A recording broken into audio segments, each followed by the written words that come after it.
Alors, comment déterminer le résultat fiscal dans un exercice? En TD, par exemple.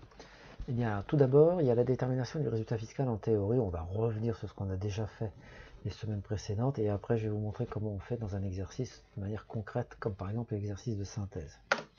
Alors, la détermination du résultat fiscal en théorie, on part toujours de la comptabilité financière ou comptabilité générale. On a des produits, on a des charges, et la différence entre les deux nous donne un résultat comptable. Ce résultat comptable, on va le récupérer.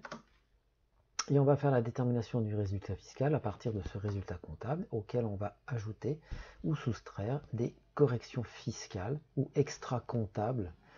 Donc on a deux sortes de corrections, soit des réintégrations en plus, ça va donc augmenter le résultat comptable pour obtenir le résultat fiscal, ou l'inverse, on va avoir des déductions, donc on va venir diminuer le résultat fiscal.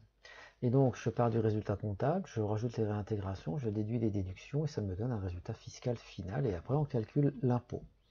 Et puis pour mémoire, on l'avait déjà vu, donc les réintégrations, donc ce sont des charges qui ne sont pas déductibles et les déductions, ce sont des produits non imposables dans la catégorie des BIC.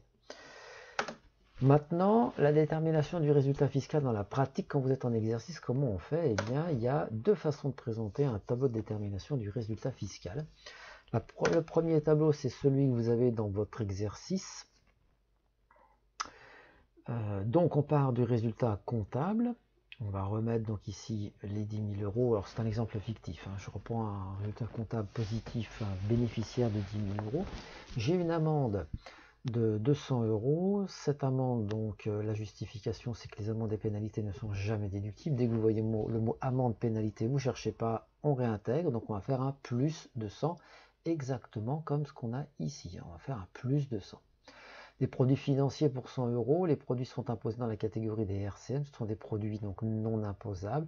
Donc on va faire une déduction, donc ça va être moins 100.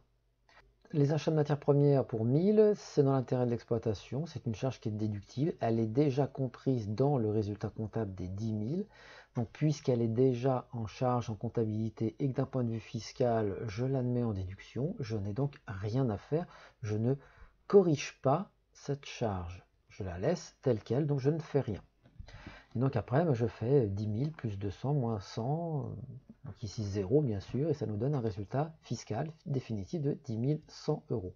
Une autre façon de présenter les choses, que je préfère personnellement, mais ça après, c'est pas très grave, c'est de le présenter comme ça revient exactement au même, sauf que maintenant, les corrections sont de deux sortes, des déductions en moins, des réintégrations en plus. Et on va prendre donc le résultat comptable. S'il est bénéficiaire, je le mets du côté des plus. Si c'est un déficit, je le mets du côté des moins. Donc ici, je l'ai mis de ce côté-là. J'ai une amende, ce n'est pas déductible, donc je vais faire une réintégration.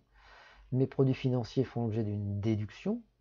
Mes achats ne font l'objet d'aucune correction, donc il n'y a rien à faire. Et j'obtiens donc un résultat fiscal. Je fais 10 000 plus 200 moins 100. Ça me donne 10 100 euros. Et vous voyez qu'à la fin, on a exactement la même chose. C'est juste une façon de présenter les choses.